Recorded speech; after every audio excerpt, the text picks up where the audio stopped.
SEA Games 2025 kembali menjadi panggung penuh drama bagi sepak bola Asia Tenggara, dan timnas Indonesia U22 sedang berada di tengah badai yang memerlukan ketenangan, keberanian, dan ketepatan langkah. Meski mengalami kekalahan yang menyakitkan pada laga pembuka, peluang Garuda Muda untuk melaju ke babak semifinal masih terbuka melalui jalur runner-up terbaik. Namun jalan yang tersisa tidaklah mudah, dan setiap detik di lapangan kini terasa seperti ujian yang menentukan nasib mereka di turnamen ini. Format yang ketat, hanya 3 juara grup yang aman. Berbeda dari format turnamen sebelumnya, cabang sepak bola putra SEA Games 2025 mengusung aturan yang lebih ketat. Hanya juara dari 3 grup yang otomatis lolos ke semifinal. 1 tempat tersisa akan dijatuhkan kepada runner-up terbaik dari seluruh grup. Sistem ini membuat persaingan menjadi tajam dan setiap tim dituntut untuk tampil konsisten sejak laga pertama. Sayangnya, Indonesia tidak mengawali langkah dengan baik. Kekalahan 0-1 dari Filipina membuat posisi Indonesia tenggelam di dasar klasemen runner-up terbaik, belum memiliki poin, dan tak memiliki ruang lagi untuk kesalahan. Situasi ini menempatkan skuad asuhan Indra Syafri pada posisi yang harus menang dan menunggu kabar baik dari pertandingan lain. Klasemen sementara runner-up terbaik SEA Games 2025. Hingga saat ini, beberapa tim sudah menyelesaikan sebagian atau seluruh pertandingan fase grup, sehingga memperlihatkan gambaran awal persaingan di jalur runner-up terbaik. Berikut urutan sementara. Vietnam. Jumlah pertandingan 1. Poin 3. Selisih gol 1. Timor Leste. Jumlah pertandingan 2. Poin 3. Selisih gol 3. Filipina. Belum dikalkulasi detail untuk runner-up karena mereka masih berpeluang juara grup. Indonesia. Jumlah pertandingan 1. Poin 0. Selisih gol 1.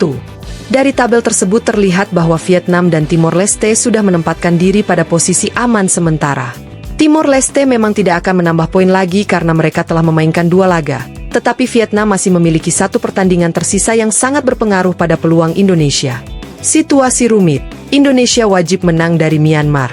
Indonesia masih punya 1 kesempatan, yaitu pertandingan melawan Myanmar pada Jumat, 12 Desember 2025 di 700 TH Anniversary Stadium, Chiang Mai, Thailand. Ini bukan pertandingan biasa. Ini final kecil, pertandingan hidup mati, pertandingan yang menentukan apakah Garuda Muda masih bisa terbang lebih tinggi atau harus pulang lebih cepat dari yang direncanakan. Dalam skenario terbaik, Indonesia bukan hanya harus menang, tetapi juga berharap Vietnam gagal meraih hasil imbang atau kemenangan dalam laga mereka melawan Malaysia. Jika Vietnam mengoleksi 4 poin, maka tiket runner-up terbaik otomatis jatuh ke tangan mereka, dan Indonesia langsung tersingkir. Dengan kata lain, Indonesia tak sepenuhnya memegang nasibnya sendiri. Mereka harus fokus mencetak kemenangan, lalu menunggu hasil pertandingan lain. Skenario seperti inilah yang membuat turnamen seketat SEA Games terasa seperti permainan catur hidup, di mana strategi dan keberuntungan berjalan berdampingan. Biang kekalahan, throw-in panjang Filipina yang menjadi senjata tak terduga. Kekalahan Indonesia dari Filipina bukan hanya mengejutkan, tetapi juga meninggalkan rasa frustrasi. Gol semata wayang dalam laga itu lahir dari situasi yang sangat jarang berbuah gol, lemparan ke dalam. Bukan serangan cepat, bukan skema bola mati, bukan kecepatan winger, melainkan sebuah throw-in panjang yang seharusnya bisa diantisipasi. Pada menit 45-1, Filipina memperoleh lemparan ke dalam di sisi lapangan. Bola yang dilambungkan ke kotak penalti disambut sundulan Banatao Otu Abang, yang berdiri cukup bebas karena koordinasi pemain Indonesia tidak berjalan sebagaimana dilatih. Gol tersebut seketika mematahkan momentum Indonesia yang sebenarnya mulai menemukan ritme permainan menjelang akhir babak pertama. Pelatih Indra Syafri tak bisa menyembunyikan kekecewaannya. Dalam konferensi pers usai pertandingan, ia menyatakan secara terbuka bahwa para pemain tidak menjalankan instruksi yang sebelumnya telah dilatih berulang kali. Ini betul-betul hasil yang sangat kami sayangkan. Situasi throw-in itu sudah kita bahas dalam latihan. Para pemain seharusnya tahu siapa menjaga siapa. Tapi pada momen penting itu, fokus hilang dan kita kebobolan, ujar Indra. Kekalahan ini tidak hanya menimbulkan kerugian di klasemen, tetapi juga memberikan tekanan psikologis yang besar bagi para pemain. Hilangnya poin di laga pertama menjadikan pertandingan kedua melawan Myanmar sebagai laga yang jauh lebih berat dibanding seandainya mereka meraih minimal 1 poin dari Filipina. Masalah utama, ketidaksesuaian eksekusi dan strategi. Kelemahan menghadapi lemparan ke dalam panjang Filipina sebenarnya bukan hal baru di level usia muda Asia Tenggara. Banyak tim memanfaatkan throw-in sebagai set piece alternatif karena banyak bek kurang siap mengantisipasi bola lambung perlahan yang meluncur ke kotak penalti. Namun bagi Indonesia, kegagalan mengantisipasinya pada laga penting seperti ini menjadi bumerang besar. Indra menambahkan bahwa para pemain seharusnya bisa mempertahankan konsentrasi di menit akhir babak pertama, waktu yang sering disebut sebagai zona berbahaya dalam dunia sepak bola. Di menit-menit tersebut, fokus sedikit saja goyah bisa berakibat fatal. Sangat disayangkan. Ini bukan soal teknik, tetapi soal fokus dan disiplin. Dan itu harus menjadi evaluasi besar, tegas Indra. Laga kontra Myanmar, pertarungan terakhir yang tak boleh gagal. Kini Indonesia harus menata ulang mental. Skuad muda tidak boleh terlalu lama tenggelam dalam penyesalan. Yang terpenting adalah mempersiapkan diri menghadapi Myanmar yang juga memiliki motivasi tinggi.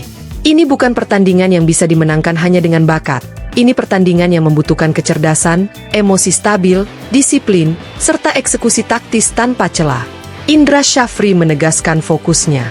Saya sekarang lebih fokus bagaimana bisa memenangkan pertandingan lawan Myanmar. Kemenangan itu penting. Soal hasil Vietnam lawan Malaysia, itu di luar kendali kita. Kesadaran bahwa nasib tidak sepenuhnya bisa ditentukan sendiri memang berat, tetapi justru memberikan pesan penting. Indonesia harus memberi performa terbaik tanpa berhitung terlalu jauh. Peluang masih ada, tetapi tidak besar. Mari realisasikan situasinya secara sederhana.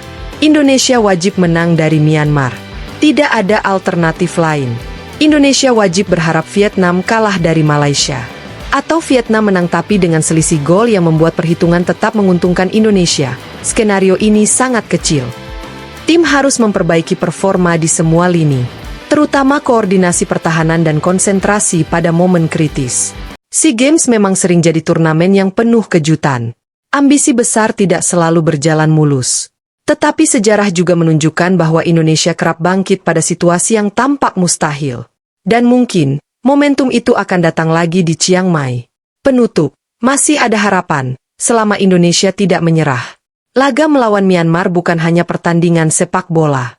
Itu ujian karakter, pembuktian kerja keras, dan awal dari peluang untuk menulis cerita baru yang lebih indah.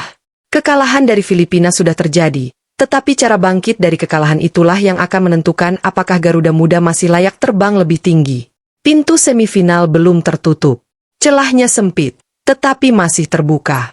Indonesia harus melangkah, berjuang, dan memastikan bahwa langkah terakhir di fase grup adalah langkah penuh harapan, bukan langkah menuju akhir yang pahit.